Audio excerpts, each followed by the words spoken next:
Hey everybody, my name is Brittany and I changed up the setup for this third video.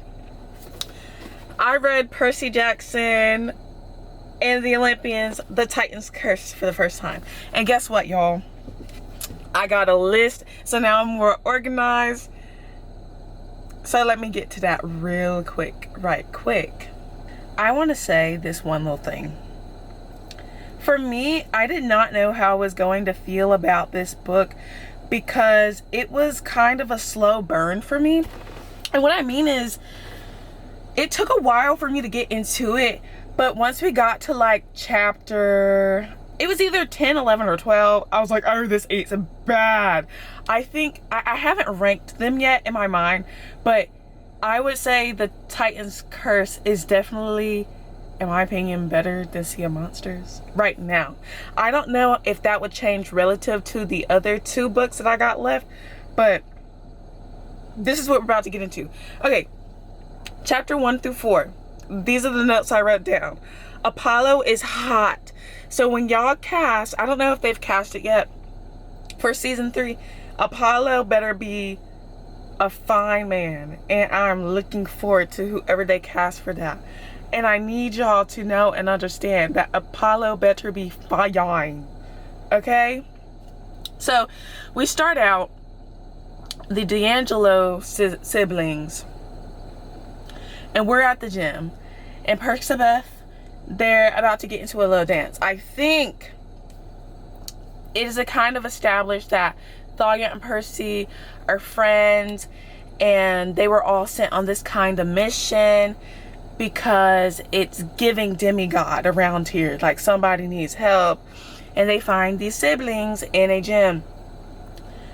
I just finished this book 2 days ago, but like I said, the beginning was a slow burn for me, so it was really like, it took me a couple, like 2 weeks to get through like chapters 1 through, or like 3 weeks actually, chapters 1 through 10. But once I hit that point, once I was in my zone, it only took me like a day and a half, literally.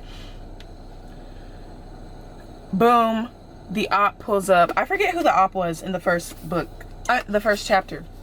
It was like some type of, it was some type of teacher, or I forget their name.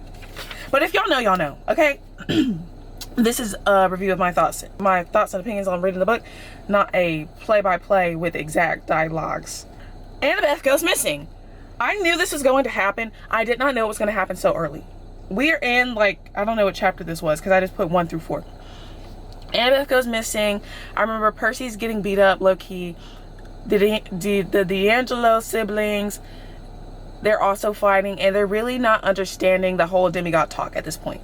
They're kind of like, y'all are crazy, but I've seen crazy things as well. Like, maybe things are kind of making sense. That's what it's giving.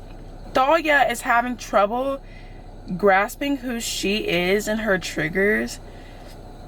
I put that because I want to say around this point, Apollo pulls up, and they're trying to get to one place to the other fast. And then Thalia is freaking out in the sky, and we don't know why yet. We do find out why she's freaking out. At this point, I thought it was just like, maybe something happened. Like, did something happen with her mom and driving? And I just forgot. I don't remember. If it did, hopefully y'all remember, because I don't. Chapter 5. I put Luke tricks Annabeth. Okay. I love Annabeth's heart in wanting to have a redemption arc for Luke, because that was like her brother, and him being like, oh please, and then tricking her to holding up the sky. Oh Luke, if I catch you, for messing with my girl. Because even after all that, she still loves him from like a brotherly, sisterly type love, I think. Actually, because Percy was like, I don't know. Annabeth did have a crush on Luke. I did forget about that. It wasn't very broadcasted, but there was little sprinkles here and there that was like, oh, she kind of had a little crush on him. which is actually sicker, because I don't know if Luke understood that at any point, but if he did know that Annabeth had like a little thing for him, like a little crush, and would like start blushing, and then did all that to her and was using her love for him and their bond, their past, their friendship to trick her, ooh, that's sick. But it's also a mind of a villain. I'm just saying, it's the mind of a villain does as a villain does. Why? Okay, I put Grover being head over heels for the hunters and Artemis kidnapped. So this was funny to me because Grover's character doesn't give like he would be, well, in the past, you know, he's grown older or whatever, but the way they had him throughout this whole book being head over heels for the hunters, just being enthralled by them, I found that interesting. When I was reading this book, I was thinking back to the Percy Jackson movie Lightning Thief, and they had borrowed bits and pieces from some of the other books. I'm just now realizing they put it in the first movie, because I mean, put it in the movie. The movie as a standalone I loved. After reading the books, I understand completely why people hated that movie. But if you watched it not understanding that there were books and not reading the books, it was a time. Like, we were having a time. I rewatched it with my sister the other week, and I was sick. I was like, oh wait, like Grover's personality isn't like that. This didn't happen at this portion. They didn't go to Olympus and do this whole thing at this point of the book. Annabeth wasn't on some high mom. I just like, what is going on? What is going on? Because they had Grover acting like some lust out freak, and I was like, wait, like he's not like that though. Like, he is innocent and pure. Even if, let's say, like going to the third book, this is, I'm sorry, I went off topic a little bit, but it needs to be spoken, it needs to be spoken about. Even if Grover has this love and adoration for, let's say, the hunters and the nymphs or whatever, he's not gonna be like, oh, I gotta go, like, they're calling my name. I'm like, what are we talking about? What are we talking about? And him and Percy and Annabeth was not fighting like that. And they were giving Annabeth some of Clarice's lines, and Clarice was nowhere to be found. Like, Annabeth was not doing all of that. Like, she was, you know, like nagging a little bit because that's her buddy, you know. But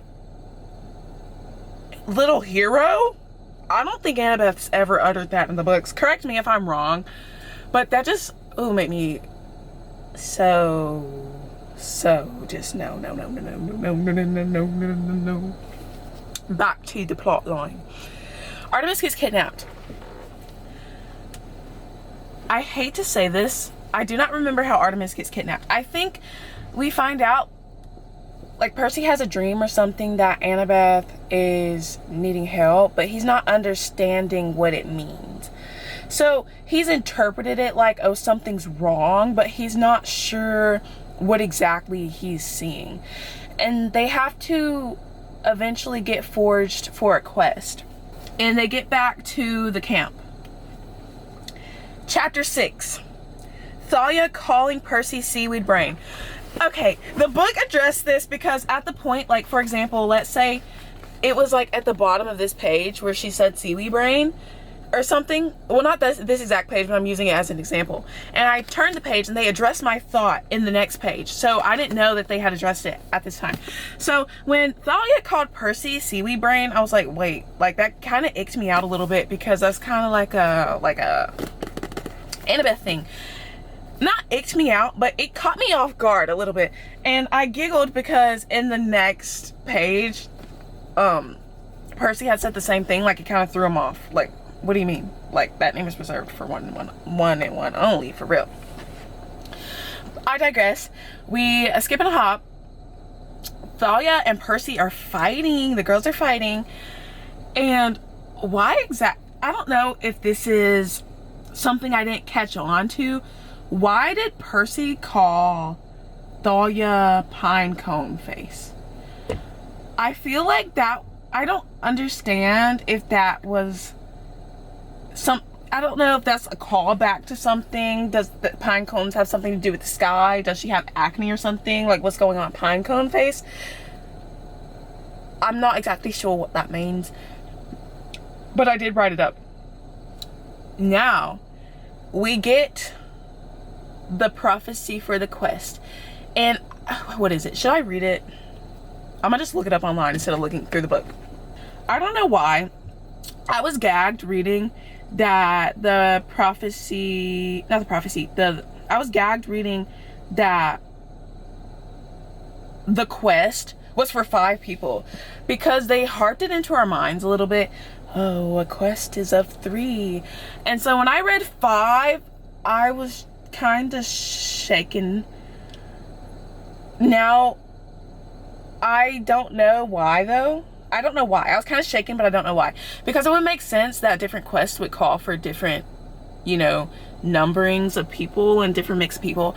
But 5 compared to the 3 or like the 3 the first time and the 3 but also the 4 from the last, it was kind of, you know, come on now. I'm trying to find, okay, there we go. Here it is. 5 shall go in the west to the goddess in chains. Boom, we got that. Artemis. 1 shall be lost in the land without rain. I had deciphered this in my mind. I'm like, oh, someone's gonna get stuck in the desert. That's exactly what happens. Yeah. The bane of Olympus shows the trail. Campers and hunters combined prevail. The Titans cursed must one withstand, and 1 shall perish by a parent's hand. And so we know someone's going to die. We know someone's going to get stuck in the desert or lost in the desert.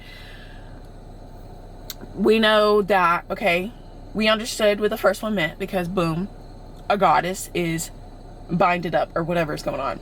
I'm just thinking back now, I was not expecting to like this book as much as I did. Like, I don't know if this is a fan fave, and I don't know if people were saying that this was the worst book in their opinion, but I liked it. Like, I don't know. So from reading the Oracle prophecy, I'm like, oh, who's gonna die? I know it's not Percy, because we got 2 more books in the series right now. I understand there's like Heroes of Olympus and all that, but I'm just talking about the 5 box set that I have, working with what I got, you know? Yes, I can, but what I got. Oh! I wrote, okay, this is so funny, because I wrote down the page that the prophecy was written as page 89, but I had to look it up. Girly, all you had to do was read ahead. All you had to do was read ahead. Anyways, I did what I had to do. Mr. Blowfist. One thing I forgot to mention, I had wrote down Mr. Blowfist, but I forgot who that was when I was recording it, so I didn't say nothing about him. But I'm glad that Sally found love, hopefully, and I hope it's actually love and not like a plot of Kronos to like plant someone in their life to be like spying on them and stuff. That's my point and my take. But she seemed happy. She was like, Mr. Blowfist is just a friend. And Percy's like, I beg your pardon? I hope he's treating you right, but I don't got time to worry about y'all right now. Y'all can do whatever y'all gotta do, doing y'all's work studies, and then I will be locking in and saving Annabeth. I said we're somewhere in between chapter 10 and chapter 12. I put Wine Dude's monologue about heroes using the gods. Okay, Wine Dude, Dionysus. Percy is talking to Dionysus, and of course he's upset a little bit because he wasn't chosen to go on the quest. But you know, Percy, he's gonna get around that thing. He eventually does. But he's talking to Dionysus, and I'm not sure if he's on the wavelength of help, like what do I do, XYZ. And Wine Dude is like giving this monologue about heroes using the gods, and it reminded me of Cersei's monologue in season 2. And I don't know, I'm pretty sure they drew inspiration from that. They just had to, because it was, I won't say word for word, bar for bar, but it was darn near close. Like, y'all only use the gods for what y'all need, y'all are selfish, yada yada yada. And I was like, I get that, I do hear that. Cersei was wrong for what she did in season 2, y'all. She was wrong for what she did. Chapter 12. We learn about Thalia's fear of heights. And Percy was like, oh, that's so crazy. A daughter of the sun god Zeus. Not sun god, I'm talking about some sun god. Sky god Zeus is afraid of heights. That's funny. It's not funny though. Well, not in the way that he was making it. It's kind of like, okay, yeah, people have fears. Not too much on my girl thought, not too much. Like, she was struggling. Like, I guess that is funny in retrospect. That would kind of be like Percy being afraid of the sea. But sometimes it be that way. Like, the things you're the most afraid of, that's what you need to run to and learn how to gain control over. And this isn't getting into the fatal flaws and stuff necessarily, but it's the same concept of not letting your fears take over and getting stunted by fear of the things that you're afraid of, which I'm sure she has maybe a deeper reason, but I don't believe we got the reason in the book. Boom. Bianca and Nico in the casino. So we find out, oh girl, there was a twist at the end. I'm not gonna spoil it yet. You know what, this is my video. I may we'll see. Bianca and Nico, we find out that they were in the Lotus Casino for some crazy amount of time, and I guess as well, being in the Lotus Casino, people did not age. I fully grasped that in this book. I know when the core three were in the casino, they were there for weeks, and I mean in Lightning Thief they were there for weeks. Obviously they didn't age that much. I mean, obviously we didn't have a reason to question their age, I mean, because it was a short amount of time. But I remember in the movie, Percy or Grover, one of the two, they had ran into this guy from like the 70s or something. He was like, what years? It's like 1972, Calabunga, whatever he was saying. I think that also did happen in the book, and that's why they were like, oh, something's wrong, like this man's been in here since the 70s, like who was the president? And I remember they asked that to Bianca, like, who's the president, like, or the last president or the current president?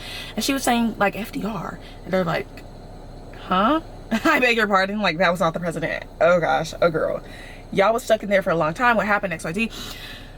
Bianca was basically saying that this lawyer came and got them out. So someone had came and rescued them from this scenario, which with the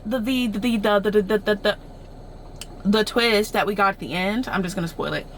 I'm talking about some spoilers. If y'all are watching this video, either y'all have set in y'all's hearts that y'all is not reading the book, and / or y'all have already read the book. So y'all know that Nico and Bianca are children of Hades, but they were born before the pact between Zeus, Hades, and Poseidon was created, before World War, or after the World Wars. So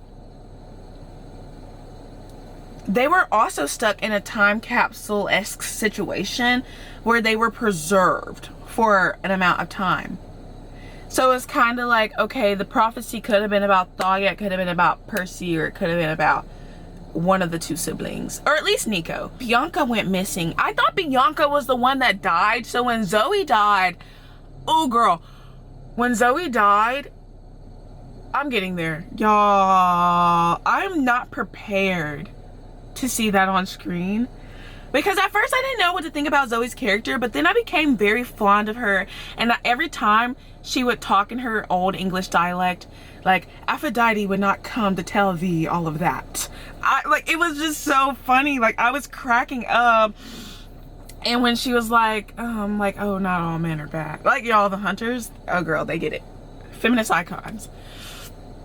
One thing a man will do is let you down, but I'm appreciative that, you know, she had a beautiful, I won't say like a beautiful death, but the scene, how they described it, like Artemis was there. I'm going way ahead. Like, Artemis was there and like cusping her face, and she was surrounded by people that she grew to love, and she was looking up at the sky. And I know, like, in Greek mythology, if you become renowned or like a hero, I believe you will, like, if like when you pass away or like turn over or whatever, you become like a constellation. And so that's what happened. I was like, oh girl, like, ooh. So I am looking forward to seeing how they will structure that. I'm excited, but also I know I'm going to cry real bad. I just know, because when I was reading it, I was crying for like 4 pages straight. Boom. Chapter 13. Okay. Oh, okay, still in chapter 13. I said page 184.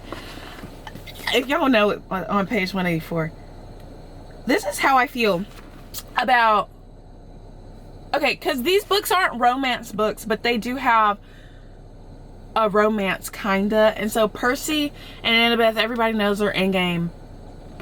But me personally, I'm okay with these type books because I'm not really a romance reader book fan. If I do read a romance book for romance, I am not a fan of a slow burn. They better fall in love immediately. That's how I feel.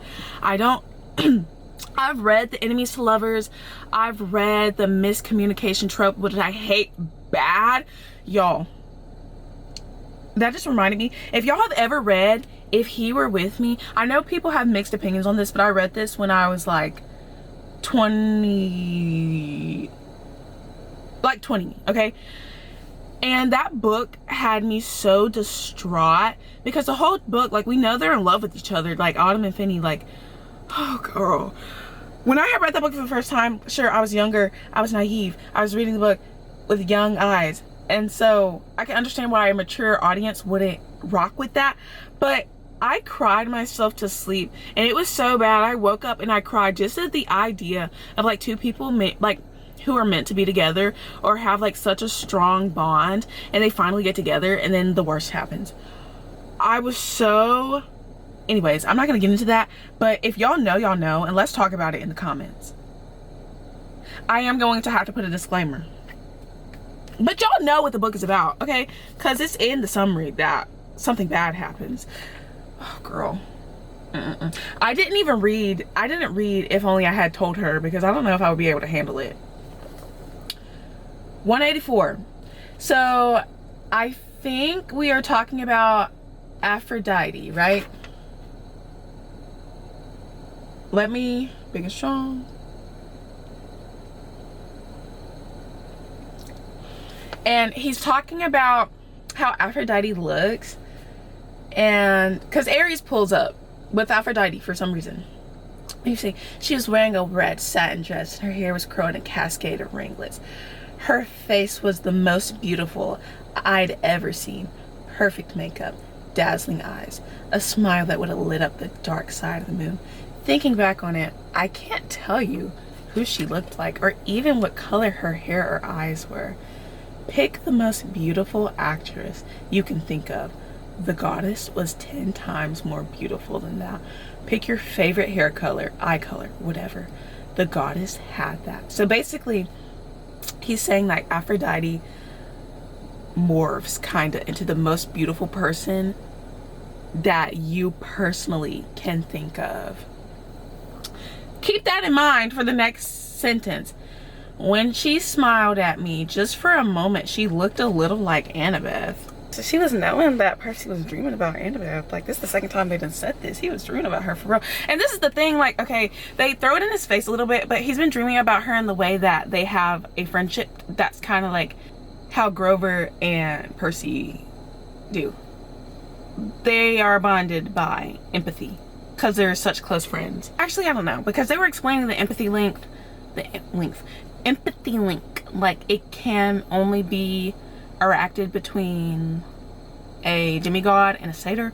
So I don't know if there is a variation of that in this subtext between just two people who become close friends. So Aphrodite was like, oh, I love, you're going to save your friend, like, ooh, hard eyes. And Percy is just getting so just embarrassed. Like, what is this girl talking about? This beautiful woman that kind of looks like Anna. Like, what is she talking about? For a split second, she looked like the love of my life. Ooh, what? Who said that? Chapters 14 through 16. Like I said in the last review, I spoiled myself by reading Twitter tweets, and I foreknew that this Rachel character was going to come up, and I know her and Percy eventually kiss, probably in book 4, and people were saying it was so unnecessary. Why did he need another love interest? Like, this is just so grimy of Rick. Why would Riordan do this to us? I don't know. Some people like Rachel just with how the life that I've lived and understood. Like I said, I am a lover girl, so when I see let's say, ideas of like an end game, and that's who it is in my mind, forget all these other people. We do not need to learn any life lessons through anybody else romantically. We do not need to kiss somebody else. Like, I don't want to see it in the media. Like, yuck. But I know some people like that. My heart personally can't take it. So we see Rachel, and she helps Percy because she's a seer, and he's not understanding how she's able to see through the mist a little better than him, because he's looking at this jacket that he got on that's like a fur jacket, but it was a spoil of war also, and he's seeing it as a fur jacket or whatever, and she's seeing it as something else, and she sees Riptide for what it is. We also find out that Zoe created Riptide for Hercules, and oh, there was this whole thing, girl. Ooh, girl, I don't know if we're gonna get into all that. But Rachel helps Percy because I appreciate, like, I appreciate her for this. She's real for this, because she didn't have to do all that. Like, she could have been running scared. That's how I know she's been seeing crazy things all her life. She's like, y'all, I'm seeing giants in the forest. Y'all can't see them, but I see them. Everyone's like, okay, girl, sure. Like, everybody else to see trees. Anyway, she sees the zombie skeletons, I think. And she leads them astray. Thank God. And I was cracking up this book because one of the chapters, it was like, oh, I have a dam problem, and we're talking about like a beaver dam, not a beaver dam, oh my gosh, like we're talking about the Hoover Dam.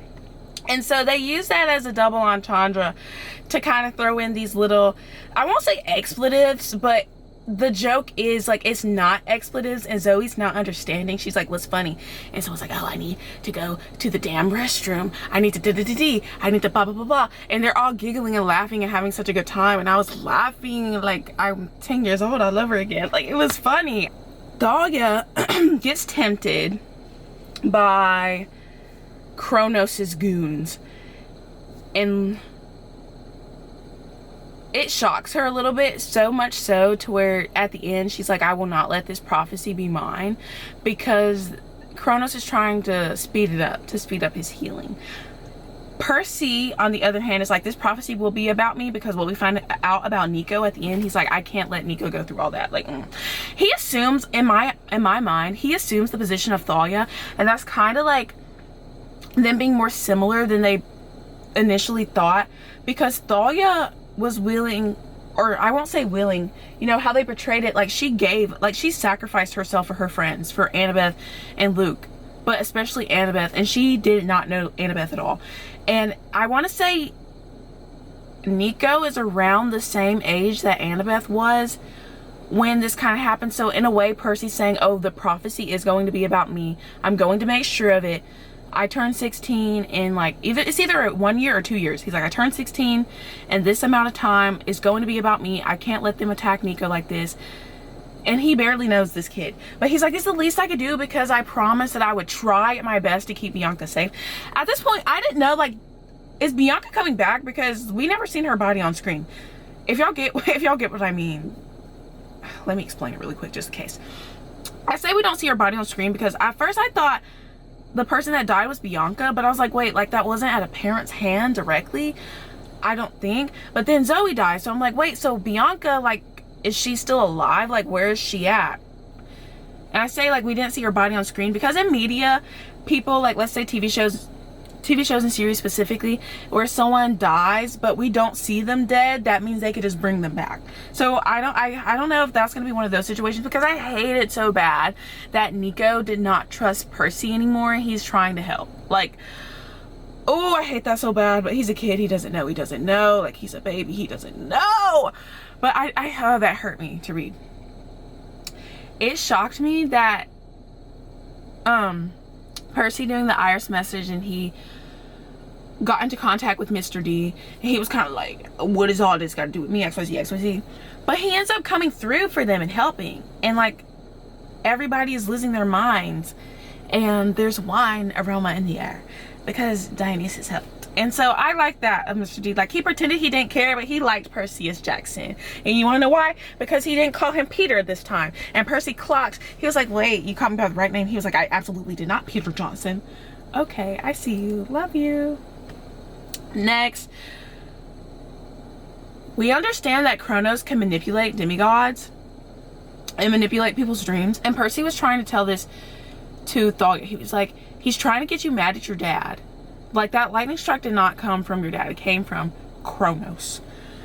And this is where it gets like a little tricky, because Percy, we gotta build that mind up. Because at the end, when Percy was at Olympus, he was talking to Athena, and she was saying about Percy's fatal flaw and how oftentimes the worst fatal flaws are the ones that are good rooted in nature. And she was like, think about it, every single time Kronos has manipulated you, he has used someone you love dearly. And she was like, oh, you're dangerous though. Like, I don't like the relationship you have with my daughter. Oh, we're getting there. We're getting there. I'm getting ahead of myself. Okay. Thalia and Percy are kicking it, and they land in San Francisco, and they find Annabeth's dad. And I don't know how to feel about Annabeth's dad at first, because he kind of gets lost in his own head a little bit in his wisdom, and they're trying to be very serious about what's going on, and he's just going on about his accolades. At first I was like, okay, there's something very serious going on, like Annabeth is needing help and you're talking about your paper planes. I don't know. He comes through in a major way, and so I like Annabeth's dad, but at first I didn't know how I was going to feel about him, because it's kind of like, get it back together. Even his wife, who was Annabeth's stepmother, they portrayed her as someone who like understood, like, oh, like if your head wasn't screwed on, you'd lose your head, like your keys are over here. Like, they kind of have him in a position where I'm not gonna diagnose nobody, and I'm gonna leave it there. I'm not gonna diagnose nobody, but you might have a little bit of ADHD. Oop. We pull up, obviously, what Annabeth's dad landed them. Gone. But he does pull back up. We find out that Zoe's dad is Atlas, and Atlas is not. I didn't know that Atlas was a Titan. I had to look this up myself. He was one of like the minor Titans, they called it, when I looked it up online. But him, like, in my mind, like, Atlas, I forgot what he was punished for, but he, you know, was depicted on holding the world on his shoulders. And I had a math book with that symbolism on there, and I thought it was cool, and I had ripped it out and put it in my sketchbook. But the thing is, I don't know why like Atlas, by how I knew him previously by reading how he's portrayed in this book, and also how he's portrayed in Greek culture, not Greek culture, like Greek mythology, as being a Titan, I was like, oh my gosh, this man is crazy. He was talking out the side of his neck. I did not like that. And then chapter 17, Zoe dies. I already told y'all. We don't have to get into it. Annabeth's dad came in clutch. Luke and Thalia's dynamic. I'm so ready to see this drama unfold on screen, because Thalia was like, don't play in my face. I don't know who you are. I do not know who you are. I do not know who you are. Like, look what you did to my little sis. Ooh, too Tartarus with you. Like that. Like, she was on that type of timing, for real. Like, her and Luke was fighting. Clink, clank, clink, clank, clink, clank. Shields and swords. Let me turn the air up, child. It's getting hot. I shouldn't have my gas on, but I do. Let me open this little vent up. Eventually, Luke falls hundreds of feet, or how many ever feet Luke falls. And Percy is on the timing that I was on for a split second. I don't know. I could be hard on Luke. I don't know if he has a redemption arc. He's a good villain, I'll tell you that much. This is the thing. Ooh, let me get into it. In media, for me, there are good villains that I won't say that I have a soft spot for. Like, I could understand bits and pieces of their story. Not saying that constitutes them being who they are as okay, but I can like their character as a villain. You understand? You hear what I'm saying? But there are villains in medias that I do not like. I don't like seeing you. I don't like hearing you. I hate the way that you walk. I hate the way that you talk. Ooh, stay away from me. But I like how Rick has built Luke's character up in the book a little bit. Because even though I don't like his actions and what he's doing or whatnot, I can appreciate him as a villain. I hope this makes sense. So Luke falls, and Percy is like, Luke should have died. And he's like, I don't understand what Annabeth has about this Luke guy. I don't like him. He's put my friends in danger on several occasions. This is what, page 283? I have wrote it down because I knew I was going to come back to it. Where's it at? Annabeth's just like, Luke is my buddy. I know he's alive, though. I know he's alive. The same way you knew that I was alive. The same way that Grover knew that you were alive. And he was like, I don't like you comparing those things, because I would never hurt you like that. I would never trick you into holding up the earth in the back of your head. On the back of it. Like, I would never trick you into holding up the sky. I would never put you in this position to be hurt on several different occasions. I would never, never, never, never, never. And this man that you keep on bringing up, like I can understand Percy's frustration. I would be so frustrated, man, as a girl. Like, I don't know what you would like. Oh, I get it a little bit, but I don't. I get it a little bit, but I don't. Percy held up the sky for a little bit to trick